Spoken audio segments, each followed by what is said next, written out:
Well, thank you. It's an honor to be here and with the Betts family. My name is Tom Marks. I have two businesses. One's called the Marks Group, which is a family business that started off as an advertising agency many years ago in Los Angeles. And another business I have is called Marks Group Advisors. We're a mergers and acquisitions consultancy firm. So I've been working with the Betts family now for, I think, 5 or 6 years. I've been through a major rebranding project, repositioning project, and then through the process of what's gone on here with the succession plan that's been executed between Michael Betts and Bill Betts. And I'm here to facilitate this conversation. I think you'll find this very interesting. This is a 6th-generation company, which makes him rarefied air. And we will have some interesting views about the company and about the process and how one can succeed from one generation to the next. So on my right is Michael Betts. He is the CEO. Bill Betts, who is the president, and Neil Koenig, who I'm sure many of you very well know is involved in the family planning process here in the valley here. I happen to live up in the San Rafael area, up in the Bay Area, so I'm joyed to come down here and spend time in Fresno quite a bit with these folks. So, great, well, let's get started. Michael, so that was brought up. So how does a company thrive for 150 plus years and 6 generations? What's the secret? Well, great question, Tom. In our case, I think our history is rather unique. It really started with our founder and his story of coming to the United States from England as a blacksmith and becoming the pioneer spring maker in the Western United States in America. And when you understand his whole story, it's really quite remarkable because he first settled in St. Louis, Missouri, and realized that he may have made a mistake because there was a lot of competition in his trade when he came in the Civil War time period in 1865 to St. Louis. So he realized there was nobody in the Western United States. He took a barge down the Mississippi to New Orleans, boarded a ship with his equipment that he already brought from England, around Cape Horn up to San Francisco Bay, and became the pioneer spring maker in the United States, west of the Mississippi River in San Francisco. So you can only imagine what he went through to do that. Well, generation after generation, the business that we're in, it's a tough business. It's dealing with steel and steel trades, high temperature furnaces, you name it. It's a tough business. And my great grandmother got us through the Depression and World War II. She lost her husband, and so there's just many stories, and it's those stories that give us the energy and the passion, and it was their vision that carries through to us. Thank you. Bill, so there is a culture in this company, which I think has really been a major part of why this company succeeded through all of these generations. Tell us a little bit about the Betts Way and what that culture is. Absolutely. So it starts, once again, with the history of where we've been and really recognizing it and making sure that we don't lose sight of where we've been, because it's very important to have those roots to be mindful of as we look to where we want to go to. So it's also important that we're purpose-driven, and all the generations before have always talked a lot about being purpose-driven, waking up every single day looking to get a little bit better. And if we have a mindset that says every day we get a little bit better, it's amazing how you can start off in a blacksmith shop in 1868 banging steel over an anvil, and then 150 years later still be bending steel, but doing so in a variety of different ways that didn't exist 150 years ago. But the culture piece is really important because a company can't exist without the team it takes to carry it forward. So having a place where our team members feel a part of what we're doing and have the opportunity to participate and help us all collectively improve the way things move, which is what our purpose statement is really foundational in having a thriving culture. And you have some core values that you find that are very important, and they're throughout the organization? Yeah, we do. We have 7 core values, and when we went through the process of really reflecting on what we want our core values to be, we focused on making sure that there are the values that have existed within our business for a long time, and they're really life values. So it starts with respecting everyone, sharing your passion, making sure we take care of others. We need to work smart. We need to act ethically, and we need to communicate. And I'm actually blanking on one. I think there I said 6. Yeah. And then being able to really talk about those in a way that brings life to them. They're more than words, and they need to be carried forth through the actions we all take on a daily basis, collect throughout the organization to have them be meaningful. So the topic today being succession planning, so I'm very curious now. Michael, we'll start with you and then go to Bill. So was there a succession plan in place when you took over the business from your father, and what was that experience like, and how'd that work? Our 7th is take care. And Tom, I appreciate the question. Interesting, you know, from a generation to a generation, I think it's different each generation. I've been a beneficiary of seeing our company transition from 4 different presidents and understand the history and what happened. In 2 cases, tragedy was involved. So maybe not as much planning. That was right after, you know, my great-grandfather died. You know, in World War II and the Great Depression, and our business was knocked to the ground in the 1906 earthquake. And so we rebuilt, but it was my great-grandmother losing her husband, our president, to an injury that allowed us to get back on our feet and get going again. In my case, from my dad to me, it was a planned event. It was a lot of planning. We had a vision, we had a timeline, we had goals, specific and measurable goals that we wanted to achieve as a company, and we achieved those goals. So the transition included multiple generation transition because my children were alive, and it made sense. It made sense from a tax planning standpoint. It made sense from a long-term planning standpoint. Thank you. And Bill, that's same question to you. So now there's another transition that went on from your dad to you, and how was that? Was there a plan in place, and was the plan followed, and what events occurred during that process that the audience might find interesting?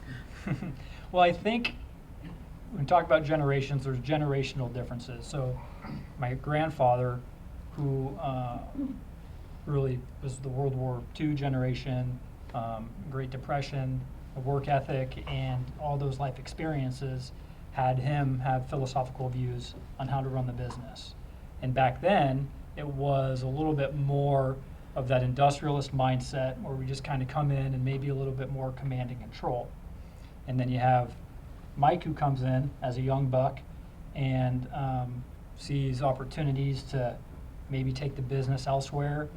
My dad's the one who started our Betts Truck Parts and Service division, which was a spin-off of making springs. So now we don't only make springs, we sell them through 6 or 8 locations that we own, and we do service and repair.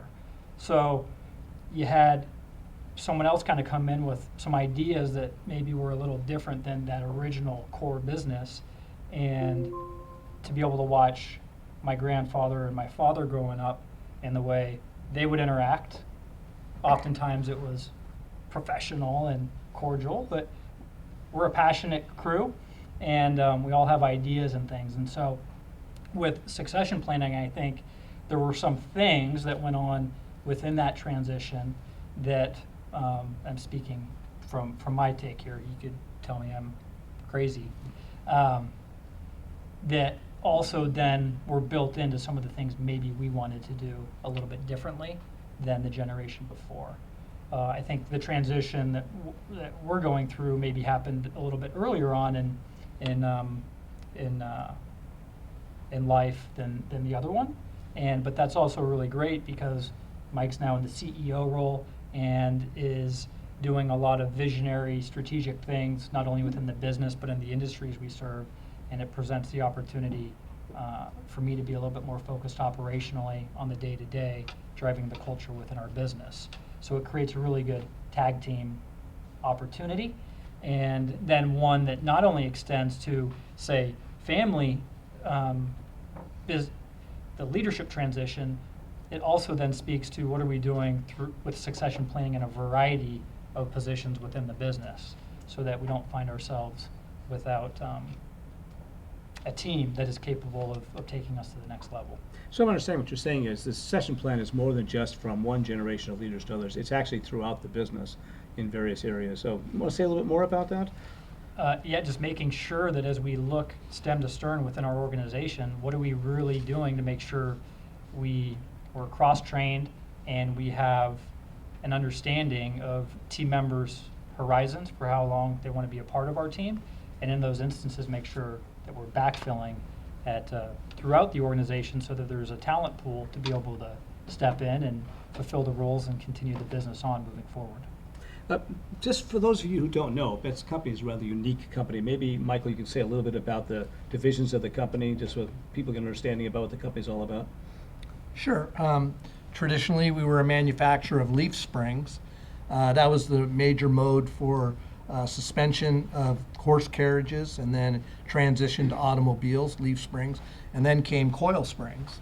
And so we, in the early or late 1800s, started manufacturing coil springs. Today, our coil division manufactures all types of coil springs, from small, medium, and large. You name the application, we make it. A lot of automotive, a lot of agricultural-related, petrochemical, water irrigation springs. We have a heavy-duty division. It's called Betts HD, and Betts HD builds proprietary parts under our brand, Betts brand, Betts HD brand for heavy truck, mud flap holders, conspicuity solutions, fenders of all types, quarter, half, full fenders, plastic, steel, stainless, you name it. And then we have Betts Truck Parts and Service, which began in the late 80s. And Betts Truck Parts and Service, like Phil said, has 8 locations in the West. We're headquartered here now in Fresno. We transitioned our headquarters from the Bay Area about 7 years ago. We have a 22-year history here in Fresno. Our first plant, the Betts HD division, transitioned to Fresno 20 years ago. So we had a good 15-year taste of Fresno, the workforce, the culture, just overall environment. And that was a really good 15 years, and the last 7 have been amazing as well. So people that have great values, it's a good culture, great work ethic, a lot of Midwestern values here in the Central Valley where people work really hard. And we all know, what's happened in the Bay Area. It's the high cost of the Bay Area have driven a lot of businesses out and a lot out of state. Because of our foundation and founding in San Francisco, we felt a certain loyalty, really, and passion about the state of California. Hard to believe in manufacturing, but it's true. We are passionate believers that manufacturing should be a foundation of this state. And so we're big advocates for that. Thank you. Neil, my next question is to you, but I want to ask the audience a question first of all. I want to get a sense of how many generations you folks are in. So who in this business room here is a second generation business? Okay, how many of you are third generation? 2. Fourth generation? 1, okay. 5th generation? And 6th? You 2. Interesting. So as you can see, the percentages of companies, and I have the same percentage that was just introduced a little while ago, is very low for those who get past the third generation. And it's just curious, in this room today, how many in this room now are in the same company that are working together at this point? Are there multiple people here in the same company? You mean family members? Family members? Just you guys, right? Anybody else? Okay. Interesting. Well, interesting to get your questions later on how it is for you as far as a family business is concerned. Neil, so what is the importance of having a succession plan? That's your bailiwick. I'm just curious what your view about this is and how the plan actually happens. I mean, what we're hearing here is there's a plan and then there's a reality of what happens. Yeah. All of you have already heard my stuff. I want to compliment these 2 people first before I launch into something. One of the reasons this generation succeeded to this one was because of, one, the character values that both of them practice. Number two, Mike has been amazing to, and this is the right word, to let or to allow Bill to make so many decisions. I mean, I've had parents say, you know, all right, you're empowered, but check with me first. And they've actually said that word. You're empowered now, but check with me. It's amazing. And now, Mike, I've often taught you, Mike, are you sure you want Bill to have that decision? And Bill makes those things. One of the reasons that Dad here can be so trusting and so risk-taking is that he's got somebody he can trust because Bill's prepared for the job. I have not heard anybody in that company refer to him as the kid. They could easily, some of them could be his grandfather, but they don't refer to him as a kid. Why? Well, in this day and age, leadership has to be earned. It's not a title. I don't care what title your dad gave you or the board of directors gave you. You don't earn those people's allegiance and stuff. You ain't nobody in that company. You're the lucky kid that was born on third base, you know, that kind of stuff. And Bill has earned it. People trust him. He's gotten to know them. He's spent time. His business of working on the culture is really working on the people there, so that they have a loyalty and so they have a sense of confidence that there's going to be a career for them continuing. And that's a wonderful thing. Bill has a strong background in athletics, and there he learned a lot of leadership stuff because high school and college sports teach that sort of thing. And then the other thing is you're an accountant's major. Accounting major. God, what were you thinking? I can't imagine doing that. But the language of business is accounting. That's its foreign language. And he knows that stuff. And so he's not afraid of zeros, and he gets that part of it. But rather than just dig into all of that kind of stuff constantly and lose the company, he spent so much time with the people. So that combination has just had some magic, I think. And I don't know how it was between you and your dad that way, but that sounded really neat in terms of its formal plans and goals and targets and stuff like that. But that chemistry between you two guys, you'll always have my respect, I'll tell you. So I thought that was worth talking about. Can the older generation allow the younger generation to make decisions even when they're mistakes? And I don't even remember one that you've made, but I'm sure there's been a bunch, you know, that's welcome to the human race. And you'll learn from them. Dad trusts that. And I think that's just been wonderful. I don't know, I'll come back to my stuff, Tom, if you don't mind. I didn't know where this would have fit, and I didn't want it to get lost. So give those guys credit where it's due, because there's no magic. I don't care what you got written down, what kind of formula you're going to follow.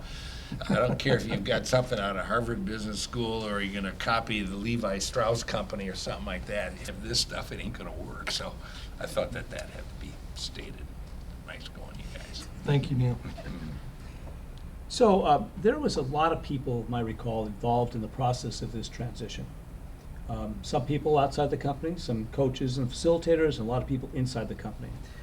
What does it take? Who are the people involved to be able to create this kind of a strategy and have it work and have it be seamless and have the employees trust the company's longevity, have the suppliers trust the longevity, and have the customers trust the longevity?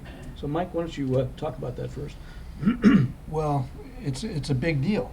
You don't just go do it haphazardly. And you bring all the key people on your team into the conversation. And you have very healthy and deep conversations about the long-term vision of the company and what's important. And my dad, unfortunately, transitioned out of the business a little earlier than what I had hoped because of illness. And so I was carrying a lot of responsibility, always really looking forward to being able to pass the torch. And quite frankly, Tom, I so appreciate what Neil had said, because this young man was clearly ready. In some cases, they aren't. And you just had, it's part of our DNA. We know those things. It's part of our chemistry. And I knew clearly that Bill was ready, his level of maturity. Bill follows through. You can always count on Bill. And so I've always been able to count on him to do what he says he's going to do. And he always knows what the right thing is to do. So it was pretty easy for me to transition to Bill. It's given me the opportunity to really focus on longer term vision of the company, strategic growth, and like Neil and Bill had indicated, other things in the industry, different roles. And when you're carrying, too much, any one person in the business is carrying too much responsibility, things get lost. I couldn't be more pleased, Tom, right now than where we are today. Thank you. And Bill, so looking specifically about the type of team that's required to actually build this kind of a plan and execute it in a way that achieves the goals you have, what does it take? Who do you involve? What types of job descriptions and people are involved in this process? In our case, there was a lot of dialogue between my dad and I on things, and clearly he's the decision maker when it comes down to what we're going to do from that regard.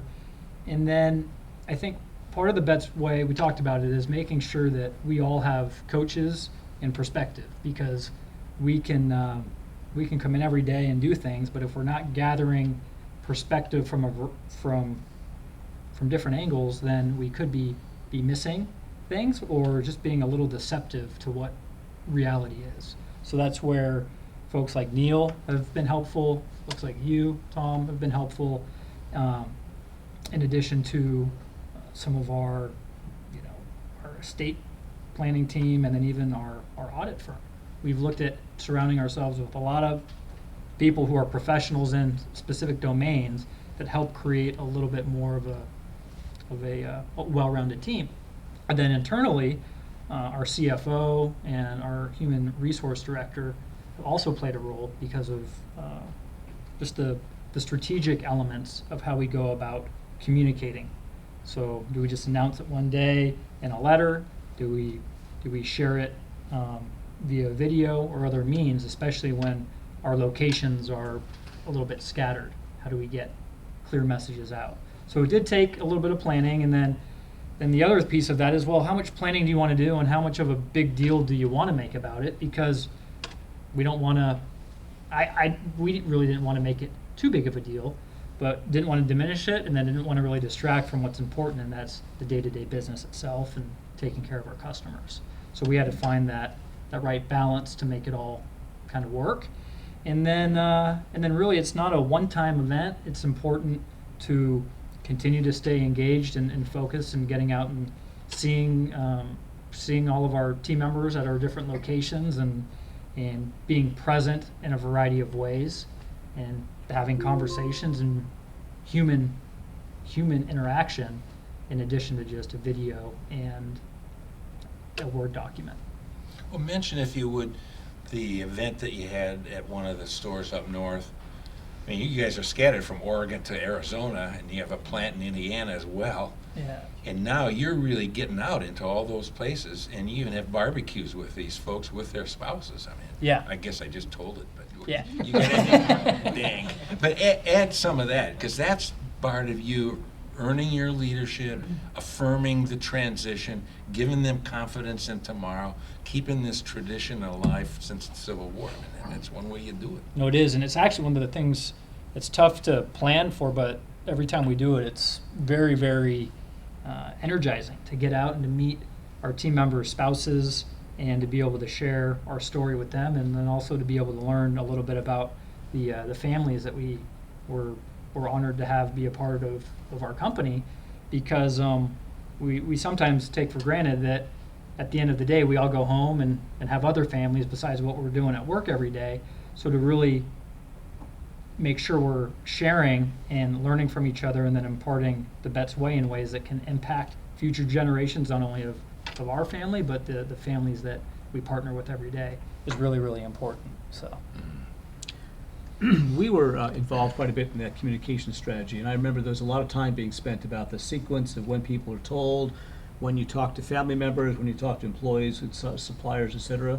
Any insights about how that process went and what was included in that? Because you mentioned the video, but let's be really clear, that was not a simple thing to do. That you had to announce this to people in different time zones and do it in a way that was very supportive of their business model. So, any thoughts on how that was best done and some of the secrets about that? No, I mean, I think we took our time, we didn't rush it, and we planned ahead. So I think, kind of established a 4-month, 5-month time period to think through all of the different things we wanted to do, make sure we had the organizational structure right, and the team in line to really take care of it. And then when it came to the communication, fortunately, we've got a lot of team members and you guys who are helpful in crafting messaging and making sure it fit in with our culture, so we could have collaborative discussion to make sure we were presenting what we were doing in a way that we could all be proud of. And Neil and Mike, I'm going to address both of you the same question, which is, I don't know if this is the first time you've used a professional facilitators to actually help with the process. Is that true in this case? And what was the value from your perspective of that professional facilitators? I don't really view you as a professional facilitator. I was actually speaking on Mr. He doesn't see me that way either. Yeah, no, I'm sorry, but I see you guys as strategic partners and part of the conversation. And we value your input very much. And you are exactly what I just said. You are giving us valuable input. And you have historical perspective with your other clients. You know, we're in the trenches every day running a family business. So that additional perspective that you provide us is really important. And you helped, you know, we had ideas and you helped us massage those ideas into what I think was probably one of the best rollouts in our history. I don't think great-great-grandfather Betts did what we did, so. Or approved of it, maybe. Yeah, he wouldn't have approved of it maybe, but anyway, no, it's really important to go through the planning process and really think it through. And, you know, it was a big deal. And it was a big deal for two reasons. We've only had 7 presidents in our 150 years. And we've only had Betts, people with the last name Betts, at the helm. And so when you're in the driver's seat, which I was, I only had a Betts. But is he ready? And I knew we needed to do all this other stuff, and here's this young guy chomping at the bit to take on more responsibility. And it was all about, is he ready? Is he going through the next steps? Neil, I appreciate you bringing up his education and his athletics, because I agree with you. It's played a great role in his stewardship to our company, his leadership. And it's remarkable what he accomplished as a young man. And so entering the business really ready, because he started in the business when he was 12 years old. He used to come and work on Saturdays and, you know, when school was out in summers, and he would take on any job. He never turned down a job. I was like, whoa, this guy, you know, he's always willing to take on something more. And you talked about accounting. Bill asked his dad, God bless him, Dad, what do you think I should study in college? It didn't take me long, but I said accounting. I was a business major. Loved business. Loved marketing. Those are my strengths. And thank goodness Bill has a great strength in accounting, because right now, we, as a company, our CFO, unfortunately, is out on illness right now. So Bill was able to backfill that responsibility with our amazing finance team. So that would have been tough for me to do that. So you know, you need to have a balance, a good, Bill said it, tag team. And we each have our strengths, and we each have areas where we can improve. Could I tag team just on that Of one point, course. just a footnote? The, Peter Drucker was the first guy that I read who said this, and then I noticed in Successful Family Business, and now I advocated too, that the CFO of your company needs to be a non-family member. That's one of the real critical distinctions. I've had some of the ugliest times with family businesses where one family's doing all the books and they're never audited. And how come you guys just got the great big car? And how come you guys just got a brand new big house? And it's like something's funny with the book, and you get all that kind of distrust and stuff. When you got a real competent finance person that everybody trusts and respects, it just wipes out all those difficulties. And Bill could have easily said, well, I'm going to be the CFO first, and then I'm going to be the president, and then I'm going to be the CEO. But this family understood that, the importance of that. You got a very competent finance department, and I just think it introduces some wonderful neutrality to a family business to have the money in the hands of an outsider. And then you notice they also said audits. Gosh, they're worth all the money they cost, I think. So, Bill, I know that you were working in the business as a young man, and then you went away for a while, and you came back. I happen to think that's a really important structure about a family business, is that outside experience. Let's talk a little bit about, you know, why you left and why you came back and what were you doing in the middle of all that process. Yeah, I think it was important for a couple reasons. One, just from a self-discovery perspective, to be able to go out, interview somewhere, and not have your last name impact the ability to get hired was really, really important, so that I knew, gosh, I can go out there and get a job elsewhere, not just within my family business. So there was a little bit of a self fulfillment piece of that.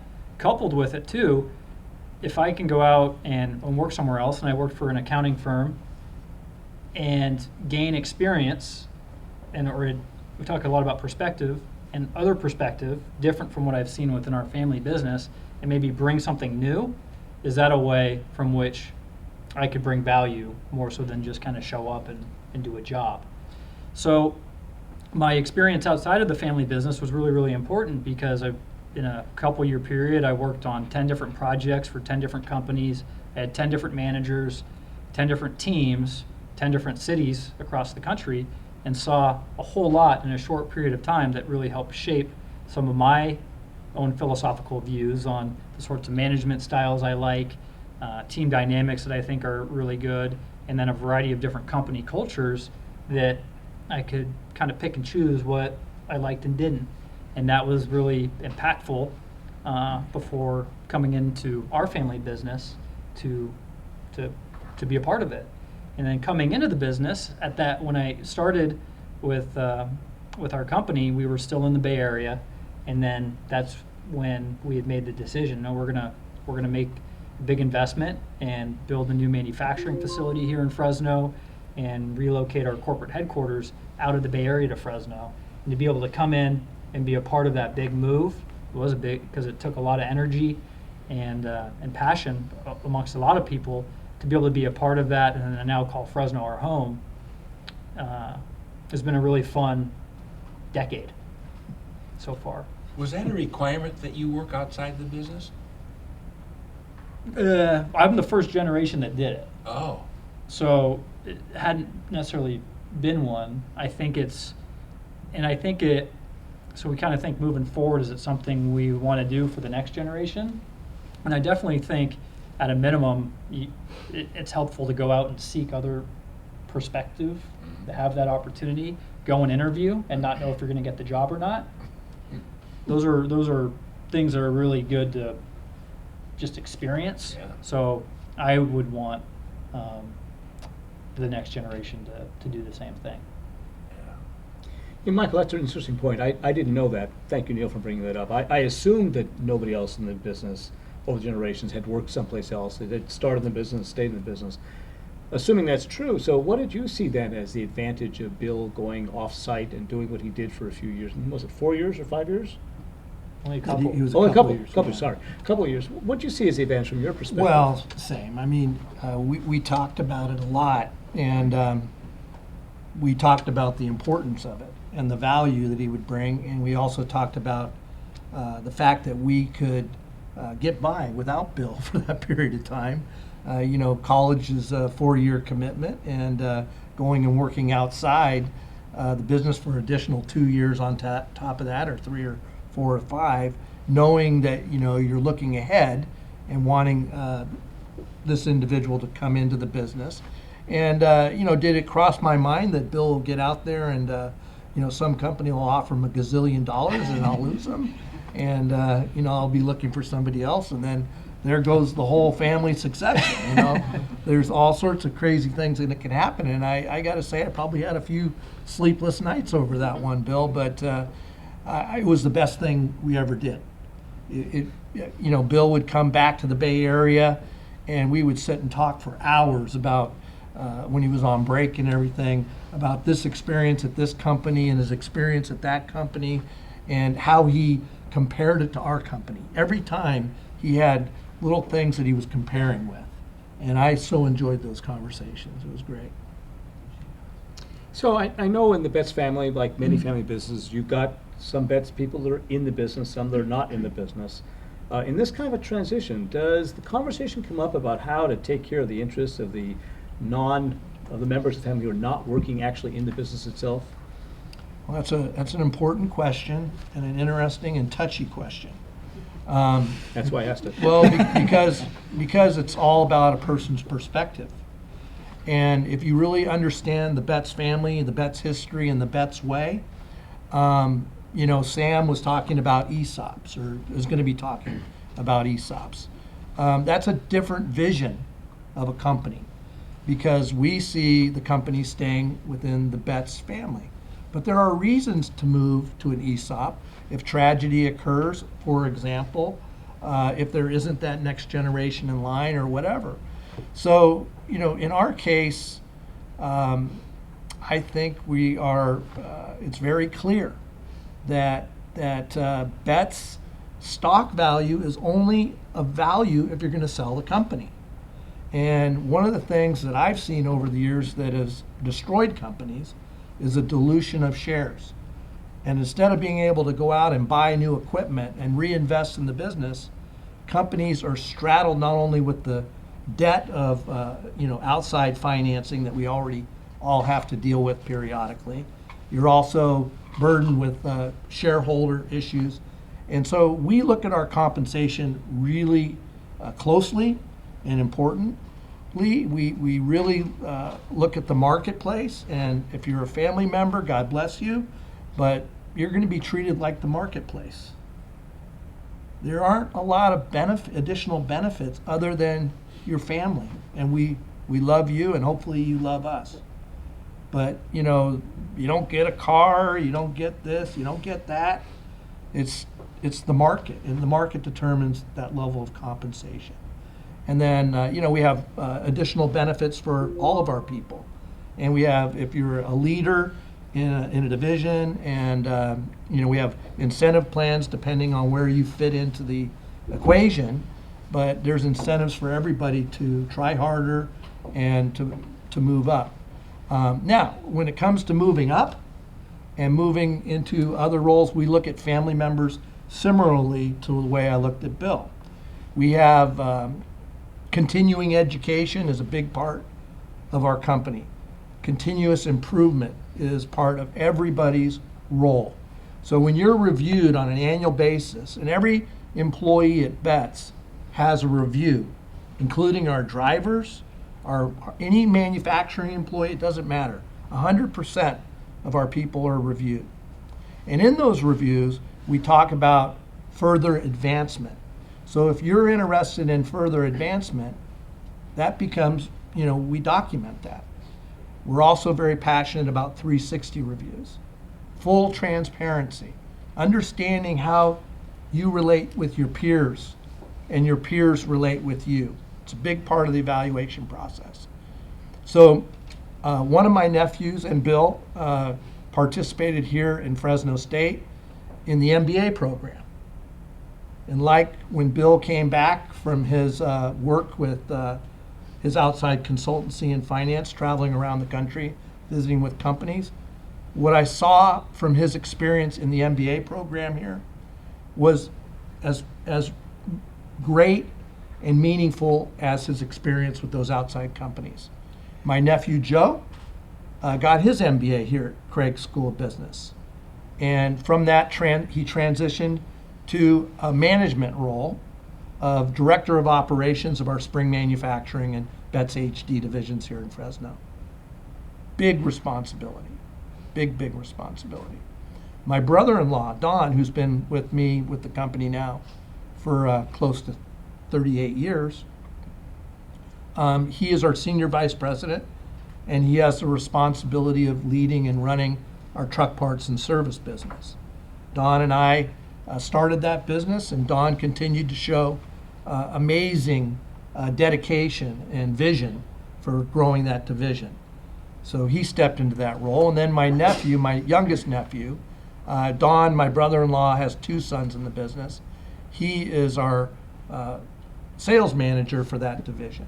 And we are grooming John currently for a larger role in the company. Now, Bill is really focused on org structure and making sure we have the right people on the bus and the right people in the right positions.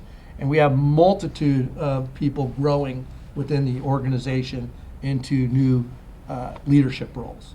Where I'm honored to have our new Vice President of Sales, Edward Powderly, here from Illinois. And Ed leads, he's new to the company. How long, Ed? 8 months. 8 months. And he is leading our Betts HD division from sales and also our Spring division in North America. So speaking about other family members, you have a really unique situation here because you've got people who've married into the family who, as Mike was talking about, are all very important parts of the business, but they're not the family. So how does that interface work between those who have married in the family, those who are in the family? I'm not trying to get too personal about this, but I Yeah. think it's a really interesting phenomenon. That does happen a lot, and I think it's a very important aspect of how you deal with it. It just works. Yeah, right. But we talk about it a little bit, right? We don't want to be that family business that has family issues get in the way of what's important, and that is taking care of our customers. If we go back to day one, William Michael Betts the first, the purpose statement when we were founded was building well and serving better. So our business is bigger than any single person. It's bigger than us, and it's bigger than any other family member. So there's this Betts Way, and it's the Constitution that has existed for 148 years. And we really need to respect the business for what it's provided to all of us and not let self-interest get in the way of our plan. And that's to keep the family business going for another 150 years, generation after generation. So that, knowing that at our core is what's important, we have a very long-term minded approach to how we look at what we do. It's a 30, 40, 50-year time horizon for those who are in the business today. So it's not always about what can I get in my pocket this week or next week. It's about how do we have an enduring, long-term opportunity to be a part of a family business, take care of our customers, and then in turn earn the opportunity to do it day in, day out, year after year. And then also recognize that the only way success is even possible is if we surround ourselves and each other with capable people, both from an advisory standpoint and a team member standpoint, and not lose sight of that.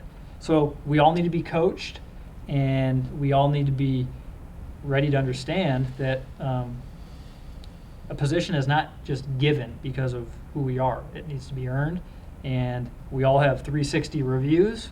People tell it straight to us. Are we being self-deceptive or seeing things differently? And then how we use that information is important, because if we hear that information and then we act upon it in a spiteful way, that destroys trust and the opportunity to take things the direction we want to go. So we got to take it for what it is: perspective, critique, And like any athlete or any professional, you need to have that critique and that coaching to be able to continuously get better and learn. So it works. I say it just works because that's the framework from which we go about running things. And we certainly hope that it continues to work for a long, long time. There's nothing given in this world, so we got to continue to reflect on it and year over year, harness that energy to work together, talk about things, and not bottle the things we want to say but aren't comfortable saying internally. We got to let it out and have it be on the table so it can be dealt with. Tom, I was going to say that before, when you asked, did I help facilitate anything, or have you helped to facilitate anything? No, I don't think so. We lend a hand of something that was already happening. And what Bill is saying here is the straight truth here. He's not spinning anything. The first thing you guys hired me to do was to interview 16 people of your selection and I was to ask them what they thought of you two. Now that's a gutsy assignment for them to give to somebody they hardly knew. And so I sit down with these 16 people for 16 hours asking them that question, and what was really remarkable was how straightforward and frank they were, which included compliments and credit, and which also concluded suggestions about what they wish were different. And these guys bought all the feedback. I plunked it right out there. I was the messenger, and the messenger didn't get shot. And that's an example of the kind of getting up in the morning and wanting to improve. I would guess if I were you, going to bed at night, oh my God, this generation, I can't screw this one up. Man, there's so many in a row, but we're going to keep on improving. And that's an example when you had me do that. And you guys took I thought you took a lot out of that. We did. Yeah, you really did. Yep. And that's a compliment to you as well. So taking off that same conversation, Ron Neal, so I know you are a partner in this whole process, and there's a lot of direction you probably provided. So what are the key elements in this particular situation did you think were the most important aspects of what you brought as value to this? Mike said some of it. I think one of the advantages I have for the amount of years that I've been working in this field is that I've seen a lot of other examples, and I can bring those in, both positive, and then the ones that I know that are so negative, I can start steering away from that. But that's one. I can also be improving the way things move. That's the phrase, right? Yep. Yep. I contributed in terms of communication between the two of you, and with you and now your leadership team that you're developing and stuff. I help facilitate that stuff. So I've got a perspective that way. And I know a little bit about conflict resolution, and it's not that you guys have been riddled with conflict, but my gosh, we don't want everybody to agree. And when we have opposite opinions about stuff, we can find some stuff that glues both of those opinions together and then work with that part and stuff. And you allowed me to help out on some of those things. And that's Okay. part of the worth I brought to be complimented as one of your partners. My God, I should be so lucky. So looking back upon this, now, first that's you, Mike, and I'll ask Bill. So looking back upon this, when the transition happened from your father to you, so what were some of the lessons that you may have learned that would have made the next transition to Bill work better? Well, my dad, maybe some of you folks in this room know my dad. He is a remarkable person. And,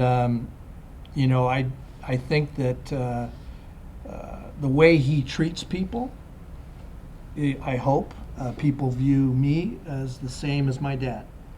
And I hope they view Bill as the same in that regard as well. So, understanding when you go through these processes of transition, it comes down to transparency, clarity on the details, and consistency. And, consistency is the key to everything. Because you could have all this core values and culture that we have and we're very proud of, but if you're not consistently nurturing that every single day and you don't demonstrate that yourself, you won't have that in your business. And so I just feel so blessed that, my dad had that, I have it, and Bill has it, and I know the next generation's going to have it. So when Bill said it works, Tom, that's really what it's about. It works if you have it all dialed in. But if you have conflict and you're not consistent and you've got issues, then it probably isn't going to work as well. So it's worked really smooth for us because we have admiration and love and respect for each other and what each person has accomplished in their career at the company. And my dad was the patenter of the very first mud flap holder ever used on a Class 8 truck in North America. And like McDonald's, they say billions sold. Well, we've sold billions of mud flap holders in the 40 plus years we've been making, 50 plus years we've been making them. Yeah. Where would our company be today had, Dad not done that, or my great-great-grandfather's ancestor being knighted by the Queen of England for building Superior Carriage Springs and bringing that knowledge and that trade here to the United States. So, each generation, we look, quite honestly, to each generation doing big and amazing things. There's a lot of pressure. Bill's under enormous pressure. I don't feel the pressure as much anymore. It's a wonderful thing. I'm in a new place, in a happy place right now, and I couldn't be happier for Bill and his family and our people because our company's in great hands. And we're very fortunate that we were able to lay that foundation and have Bill now as our new president. It's a funny story too, because I first met you folks thought mud flap hangers. Yeah. A company built on mud flap hangers, as well as springs, etc. That was every time I drive by a truck now, I look at the trucks very differently. Yeah. I do too. You guys have introduced me to mud flaps on trucks. Jeez. So Bill, your father's not in the room right now. We're just having a beer at the bar and talking about this. Yeah. So, you're new to this. This transition happened officially April of last year. April, last year. April of 15. 2015, so it's relatively new. So in this relatively short period of time, so what lessons would you like to impart on our audience here that you saw about things might have worked differently or better, or anything else you'd like to share about that? Well, I think the lessons I have are more not from the past 8 months, but maybe since birth before then. And the big lesson being succession planning starts sitting at the dinner table and having chores in the house and having parents who are going to make you feel special, but also hold you accountable and train you to not get everything your way, because that's not how the world works. You don't get everything your way, and better learn that, and then learn that the only way you can influence things in life is by putting in the work and having some form of work ethic that is going to enable you to go out there and recognize that at the end of the day, you may not make it happen, but all you have is your mindset and the ability to control the way you want to go about it. And you got to learn that, and because if you don't, then you're going to get jaded and always feel like things aren't your way, when in fact we've got a lot to be thankful for. So the lessons learned now become more reflective to say, how appreciative I am to have two parents who continue to now share some of those values with my kids, and then have also positioned me to be mindful of the importance of bringing the family values into the household at a young age in a way that isn't anything other than looking out for a 40, 50-year period. Because all we want to do in life is have the next generation become productive citizens, whether it's within the family business or doing something outside of the business. If we can all do something that we wake up every single day excited to do, and we appreciate those around us, what else can we really ask for? And if we keep that sort of mindset, then everything in life is really, really good. I'm going to get back to the succession plan for a moment. So how many people in this room have a written succession plan? 2? Is that, okay. And how often do you update that succession plan? Me? It's fairly new, so we've done it within the last year. So it's basically our current succession plan. I don't know how much more updating it needs at this point, but we have a plan. You have a plan, Yeah. okay. Do you have any, in that plan, is there an agreement that it's updated annually or every? Not really. Well, we have a kind of a 5-year window. So there's a current transition, and then in 5 years, there's another transition. And then if everything goes well, I assume that'd be it. So. Okay. So Neil, you look around the room and you see one person out of this entire room raising their hand about a succession plan. So what's your sage advice about that? I'm setting you up here for. Yeah, I think it's all right if you don't have one. Didn't expect that answer. No, did you? I didn't. Yeah, Tom, I know you didn't. First of all, those of you that do, I respect that, and it makes sense. It just does. On the other hand, there are several families in this room that have had very successful transitions, and there was no written plan. It starts at birth. It starts with a young person's experience in that business. It starts with parents being enthusiastic about their kids being winners, whether it's in sports or school or as spouses or parents, or just that enthusiasm. It starts with the enthusiasm of a father listening for hours to his kid's experience on the road, going to 10 different companies as a young accountant and what he saw, and talking together about business and enjoying that. That's all part of a succession plan. And it's taking those little rascals you're bringing into the world and bringing them down there and letting them meet people and see what cool stuff there is, and those big machines that make noise and those hot stuff. And man, that's exciting, those forklifts that go, and all kids will love all that stuff. And then that stuff is part of the succession planning. And one thing that we haven't gotten into today, and it's not appropriate today, but without good ownership succession, this management succession stuff ain't gonna go. And I walked into this family and they had that taken care of. They have their estate planning attorneys. They've worked out how it is that, in this case, not like your great-great-grandmother who ran the company for a long time. In this case, your sisters didn't want to. So you were the one. And then how does that ownership, because we don't want to dilute this as Mike's talking about, that makes a lot of sense. So then how do you do that ownership transition eventually?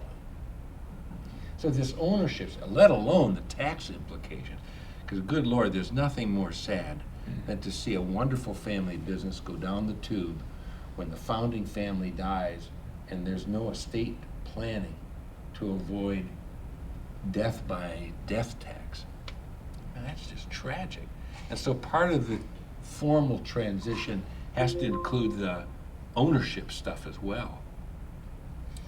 And I know family businesses that have written employment policies for family members that would apply to your kids and to your cousins and stuff like that, that if you want to work here, you got to start here in high school and college part-time, and you're going to have all the worst jobs, and you've got to get an education that will allow you to have a leadership position someday, and you have to have an internship somewhere for 2 years, 3 years, 4, prove you're successful and learn how not to do stuff out there and learn what works out there so you can bring that in. So that can be formally written. And then sometimes you just know when people are ready. The 2 pieces of psychology here that are important is moms and dads that own and run businesses have a tough transition from being relevant and important to being increasingly irrelevant and unimportant, and this company's been their life. And there's got to be a lot of talking, if not written plan, talking between husband and wife about what's Mike going to do now? He's a young man. This is a young man. And they've already done this transition. Well, in Mike's case, he's become a community servant, for crying out loud. He's on the Fresno Business Council. He's on stuff here at Fresno State. He's got other interests like that. So he's creating a life for himself beyond that. So it's like, hey, it's good. I don't have to worry about that. Bill does. Because you've got a life started. It's an incredibly important part of a succession plan. Then one thing that we haven't mentioned yet, and I've never talked to you folks about it, and I probably should have been derelict in a way, but your CFO all of a sudden became more sick than anybody possibly dreamed from the surgery that he went through. To the point where you could have either lost him or may never have him again in the same full capacity. That happens to families that own and run businesses. There are sometimes bolts out of the blue, accidents, deaths, Alzheimer's disease. I've had a couple of family businesses like that, where that stuff starts just creeping in.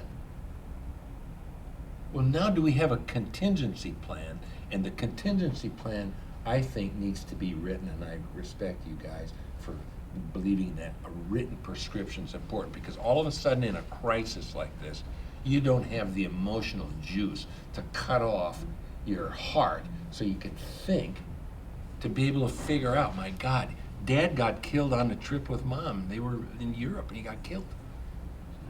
Now all of a sudden, how do we get into his computer? We don't even know his passwords. We don't know PIN numbers on nothing. Where are his insurance papers? What letters are we going to write out to our vendors and to our customers and to our employees and to the press for the local community that this place is still on solid ground?